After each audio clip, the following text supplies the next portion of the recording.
자, 이번엔 위상구조 또는 위상관계에 대한 개념을 한번 생각해 볼 겁니다.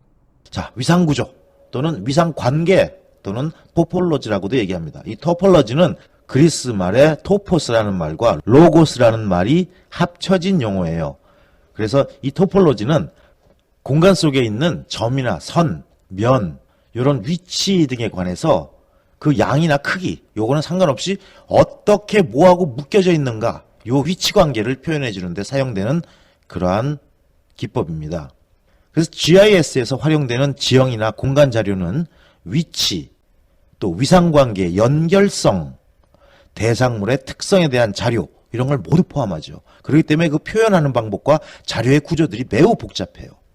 그래서 GIS 자료 처리를 할 때는 지형적인 측면과 공간적인 측면이 함께 연결돼서 우리가 해석을 해놔야 돼요.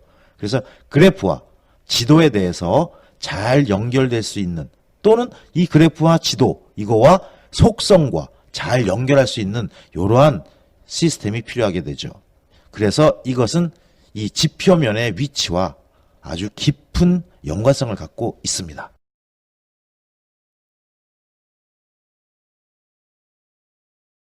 지금 보는 이 그림이 여러 가지의 위상 구조를 표현해 놓은 그림이에요. 그래서 이거는 이제 버스라는 형식으로 표현해 놓은 거고, 요거는 링입니다. 링. 그리고 요거는 토큰 링이에요. 뭐가 다르냐면 방향성이 있다는 것이 차이가 나죠. 그 다음에 메쉬, 막 엮어 놓은 방식이죠. 메쉬. 요런 방식으로도 우리가 위상 구조를 만들기도 합니다. 그 다음에 스타, 하나의 중심점에서부터 각각의 연계성을 갖는 그렇게 위상 구조를 구성하기도 하고요. hierarchical, 즉 계층 구조. 할아버지가 있으면 아버지 구조가 있고, 아버지 구조 밑에 아들 구조가 있고, 이런 식으로 서로 계층적인 구조를 갖는 이런 위상 구조도 있고요. 그 다음에 tree라고 해서 나무 가지가 쭉 뻗어서 각각의 줄기들이 뻗어나가는 것처럼 이런 식으로 위상 구조를 구성하기도 합니다.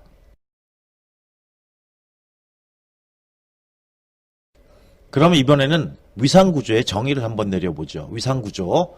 자, 위상 구조는 공간 관계를 정의하는 데 사용되는 수학적인 기법이라고 얘기했습니다. 앞에서도 공간 관계, 즉 어떠한 하나의 객체가 있을 때 지도상이나 아니면 어떤 도형상에서 또는 도면이나 아니면 어떤 영상상에서 하나의 객체가 있을 때 요거를 이게 무엇이다, 요거를 정의할 때 사용되는 거예요. 즉 다시 말하면 그거와 어떤 속성을 링크시켜 준다고 생각하시면 돼요.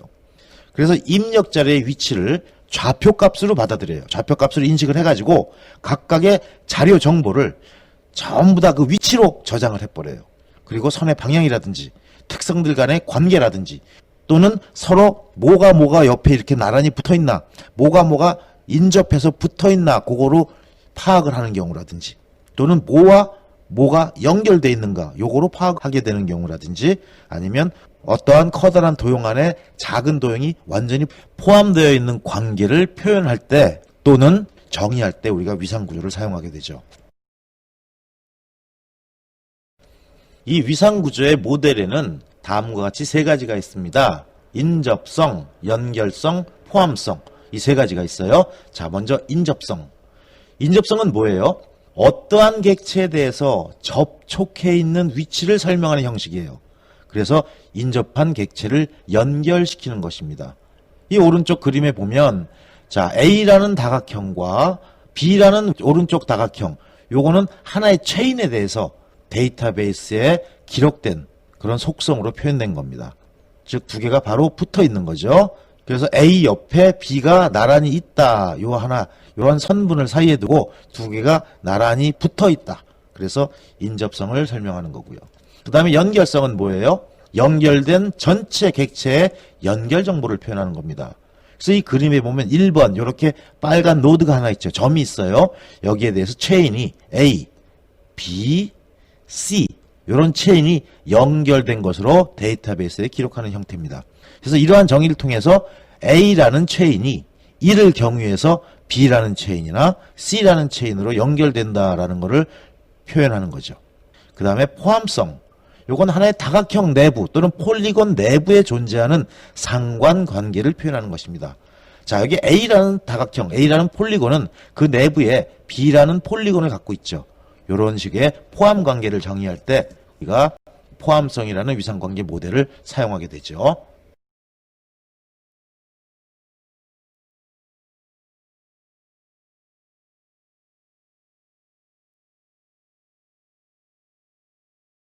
자, 그럼 우리는 왜 위상관계를 만들어서 사용할까요?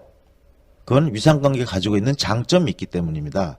그럼 위상관계를 이렇게 정립하고 구성함으로써 얻을 수 있는 장점이 뭔가 한번 살펴볼까요? 예, 맨 먼저 지능형 벡터로 자료를 연결할 수가 있습니다. 지능형 벡터. 벡터는 이제 뒤에 가서 레스터와 벡터에 대해서 자세히 다룰 건데 이 각각의 길이와 방향과 그 다음에 크기를 알 수 있는 그런 형태의 파일 형태죠. 예, 지능형 벡터로 서로 엮여서 하나를 찾아가지고 다른 분야를 찾아낼 수 있도록 이런 식으로 서로 링크 시켜주는 쭉쭉 연결돼서 우리가 원하는 그런 데이터를 찾아낼 수 있는 이런 지능형 벡터로 연결을 시켜준다는 얘기예요. 또 공간 관계를 자동으로 인식할 수가 있습니다. 위상 관계가 확립이 돼 있으면. 그래서 어떤 것과 어떤 것이 링크가 돼 있다. 이 데이터와 이 데이터가 링크가 되어 있다. 쉽게 얘기하면 이겁니다. 자, 우리가 지적도를 컴퓨터에서 띄워놨어요. 그리고 하나의 필지를 클릭을 했어. 그럼 거기에 대해서 위상관계가 잘 엮여져 있으면 이 지점에 대해서 속성 정보가 쭉 올라옵니다.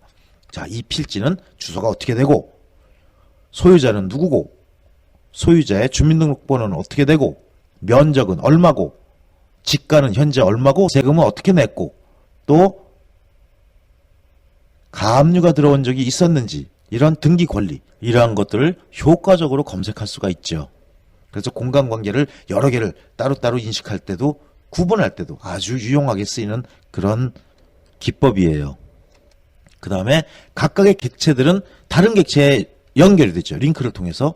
그래서 그들 서로를 결합하는 다중 연결이 가능합니다. 그래서 우리가 분석을 할 때 하나만 가지고 있는 데이터보다는 여러 가지의 데이터를 갖고 있는 것들을 쭉 분석할 때 우리가 합집합을 또는 교집합의 어떤 연산으로 각기 목적에 가장 부합되는 자료를 뽑아낼 때도 이런 위상관계가 잘 정립되어 있으면 우리가 좋은 결과를 얻을 수가 있다는 얘기예요.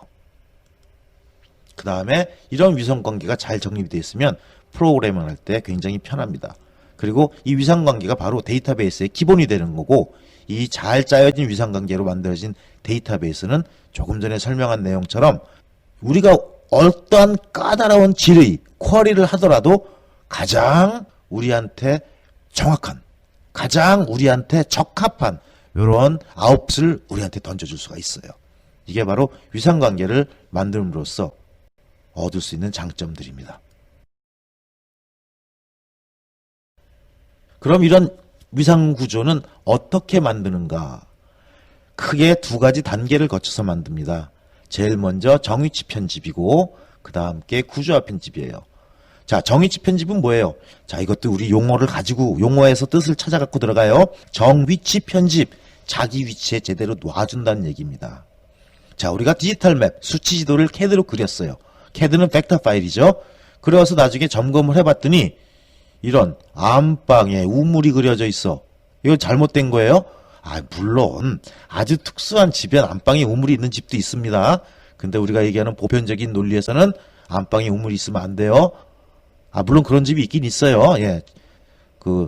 세상에 이런 일인가 보았더니 마루에 우물이 있는 집이 있긴 있더라고요. 근데 그게 아니고 잘못된 거라는 걸 판단할 수 있을 정도의 그런 데이터예요. 그럴 땐 어떻게 해요? 일단 우물의 위치를 제대로 잡아줘야 돼요. 즉 안방에 있는 거를 제대로 마당에 있는 자기 위치로 끌어다 놔야 되죠. 이걸 우리가 정위치 편집이라고 얘기합니다.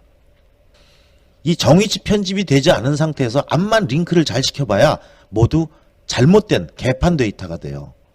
그래서 링크를 시키기 전에 반드시 제대로 다 위치들이 확보되어 있는지, 정확한 위치에서 모델링이 되어 있는지를 확인을 해야 되죠. 그래서 이 정위치 편집하는 거는 지리조사를 한다든지 아니면 현지에 가서 보안 측량을 해서 요 성과를 이용해서 우리가 고쳐넣을 수가 있습니다. 또는 도화 성과라든지 지도자료의 입력 성과를 이용할 수도 있고요. 그래서 과장되거나 옮겨진 거, 전이되거나 지워진 거, 삭제된 거나 이런 것들을 수정하고 보완하는 작업이 정위치 편집이에요. 그럼 이 정위치 편집이 이제 끝나고 나면 이때 서로 상관관계를 묶어주기 위해서 구조화 편집을 합니다. 자, 구조화. 서로 도형 데이터와 속성 데이터가 구조적으로 엮인다는 의미예요. 이것도 용어만 잘 가지고 들어가면 굉장히 쉽습니다. 자, 그래서 이 구조화 편집은 뭐예요? 자료 간의 지리적인 상관관계를 파악하기 위해서 하는데 정위치가 끝난, 즉 정위치 편집이 완료된 이런 도형 자료를 이용해서 해야 돼요. 그래서 이러한 자료에서 지형, 지물을 기하학적 형태로 구성해서 속성 자료와 링크 시켜주는 작업이 바로 구조화 편집입니다. 그래서 구조화 편집은 반드시 정위치 편집이 이루어진 다음에 만들어져야 되고 정위치 편집이 안 된 구조화 편집은 의미가 없다라고 얘기를 했습니다. 이 두 가지 단계가 바로 위상구조를 제작하는 과정이에요.